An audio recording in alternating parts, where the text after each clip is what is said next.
Assalamualaikum warahmatullahi wabarakatuh.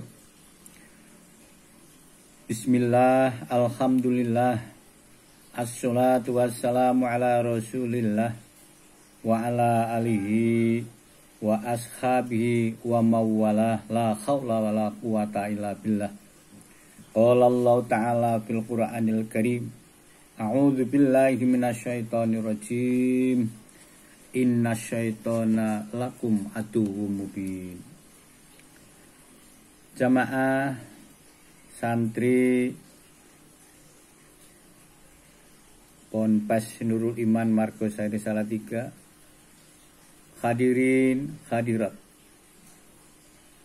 yang diberikan kesempatan oleh Allah hadir di aula Ponpes ini. Pertama-tama marilah kita panjatkan puji syukur biqaulina alhamdulillahirabbil alamin.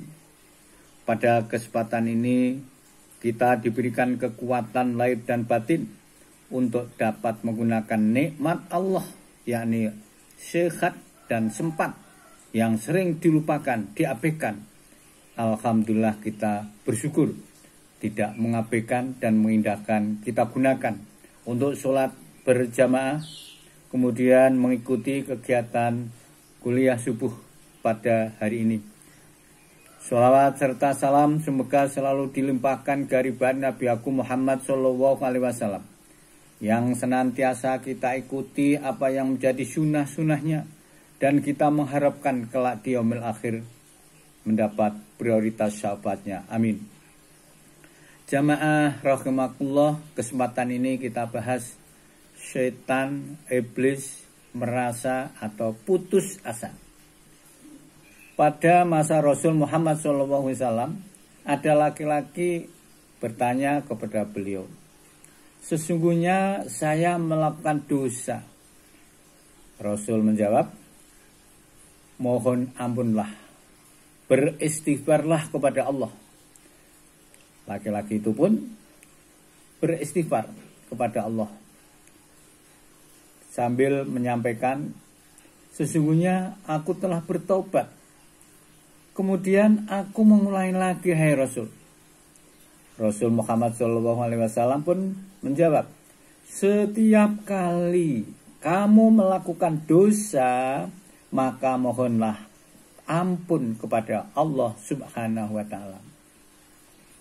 Laki-laki itu pun bertanya lagi, "Kalau demikian dosa-dosaku akan bertambah banyak." Kemudian Rasul pun SAW menjawab, "Kalau demikian," dia pun bersabda, "Allah akan mengampuni yang lebih banyak daripada dosa yang kau lakukan. Teruskanlah engkau bertobat sehingga setan terusir dari dirimu." Jamaah rahimakumullah, setan itu memiliki dua pengertian. Setan makhluk eksistensial dan setan yang berupa karakteristik, yakni karakteristik manusia jahat. Pertama, setan itu seperti iblis yang telah menggoda Adam dan Hawa untuk mendekati dan memakan buah terlarang. Setan yang terwujud makhluk eksistensinya itu sebenarnya lebih mudah untuk dipatahkan usaha mereka.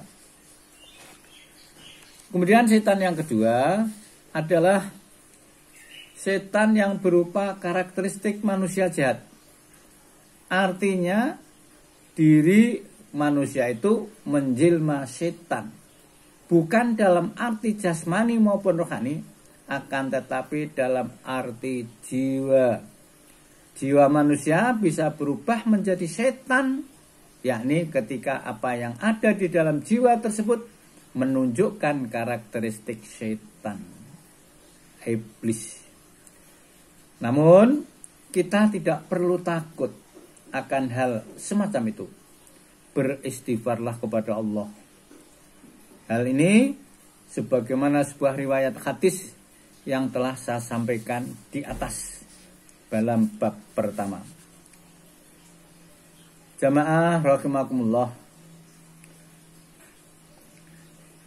Hadis yang pernah saya katakan antara lain artinya saja, demi kemuliaan-Mu ya Allah, aku terus-menerus akan menggoda hamba-hamba-Mu selagi ruh mereka ada dalam badan mereka, yakni masih hidup. Itu janji setan. Maka Allah pun menimpalinya. Dan demi kemuliaanku dan keagunganku, aku senantiasa mengampuni mereka selama mereka memohon ampunan kepadaku. Hadis yang diriwayatkan oleh Imam Ahmad. Jadi selama kita senantiasa beristighfar, mohon ampun kepada Allah Subhanahu wa Ta'ala, setan akan dengan sendirinya terusir dari diri kita. Karena mereka kecewa dan merasa putus asa, sebab apa yang ingin mereka lakukan terhadap umat manusia tidak dapat tercapai. yakni akan menjerumuskan, membawa kemaksiatan kepada manusia. Namun Allah pun karena selalu ingat kepada Allah, mohon ampun kepada Allah, Allah pun mengampuninya. Juga dalam bab yang awal telah saya sampaikan riwayat yang hampir sama, yakni Ali bin Abu Thalib pernah didatangi oleh seorang, kemudian orang itu berkata, saya telah melakukan dosa. Lalu Ali bin Abu Thalib menjawab, bertobatlah kepada Allah dan janganlah kamu ulangi. Orang itu menjawab lagi, saya telah bertobat Ali, tapi setelah itu saya berdosa lagi. Ali pun berkata lagi, bertobatlah kepada Allah dan jangan kamu ulangi lagi. Orang itu pun bertanya lagi, sampai kapan? Ali menjawab, sampai setan berputus asa dan merasa rugi. Ini kami cuplik dari kitab Tambihul Ghafilin halaman 73. Jadi intinya, ketika kita telah melakukan banyak kesalahan dan dosa, lalu kita menyadarinya, maka memohonlah ampun kepada Allah Subhanahu wa Ta'ala, yakni bertobat kepada Allah. Pada saat demikian itulah setan-setan dan hawa nafsu yang ada dalam diri kita mulai terusik, diganti dengan ketenangan, kedamaian. Sebagaimana Rasul Muhammad SAW telah mengajarkan kepada kita untuk mengamalkan istighfar sebaik-baiknya setiap hari. Rasul pun sendiri adalah maksum, namun beliau selalu bertobat, selalu beristighfar kepada Allah Subhanahu wa Ta'ala setidak-tidaknya satu hari 100 kali. Maka insya Allah setan akan putus asa, akan terhindar dari jiwa kita, yang akhirnya kita selamat.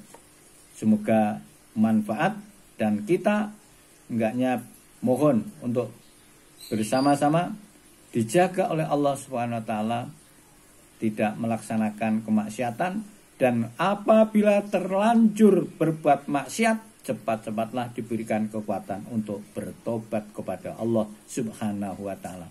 Amin, amin, amin, ya Rabbal Alamin. Ada benarnya dari Allah Subhanahu wa Ta'ala, ada kekurangannya dari saya pribadi. Semoga Allah memberikan ilmu dan mengampuni dosa dan kesalahan yang saya sampaikan.